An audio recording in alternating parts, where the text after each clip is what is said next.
தமிழ் ரசிகர்களின் நெஞ்சத்தில் தனக்கென தனி இடம் பிடித்தவர் நடிகர் சூர்யா. சமீபத்தில் இவர் நடித்த கங்குவா, ரெட்ரோ ஆகிய 2 படங்கள் வெளிவந்தனர்.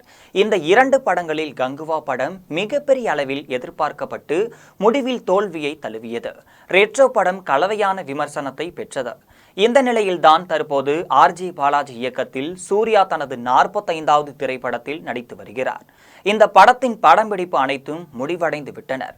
இந்த படத்திற்கு இன்னும் தலைப்பு தயாராகவில்லை என்றாலும் கருப்பு என பெயர் வைப்பார்கள் என தெரிய வந்திருக்கிறது.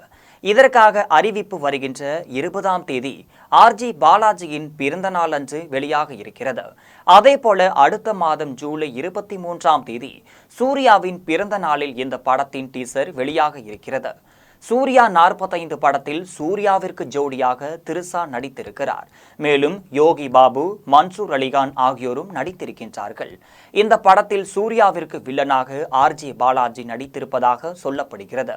இதற்கிடையே சூர்யா 45 படத்தின் கதைக்கரு வெளியே கசிந்துள்ளது. இந்த படத்தில் சூர்யா 2 வேடங்களில் நடித்திருக்கிறார் என்றும், ஒருவர் சாமியாராகவும் ஒருவர் மனிதனாகவும் நடித்ததாக சொல்லப்படுகிறது. ஆனால் தற்போது அவர் கடவுளால் அனுப்பப்பட்ட வழக்கறிஞராக நடித்துள்ளார் என்பதும் தெரிய வந்துள்ளது. அதாவது கடவுளாகப்பட்டவர் வழக்கறிஞர் அவதாரம் எடுத்து தர்மத்தை நிலைநாட்டுவது என்பதுதான் சூர்யா 45 படத்தின் கதை என்பது வெளிச்சத்திற்கு வந்திருக்கிறது. சூர்யா 45 படக்கதை வெளிவந்துள்ள நிலையில் இந்த படம் குறித்து ரசிகர்களின் எதிர்பார்ப்பு எகிரி இருக்கிறது என்பது குறிப்பிடத்தக்கது.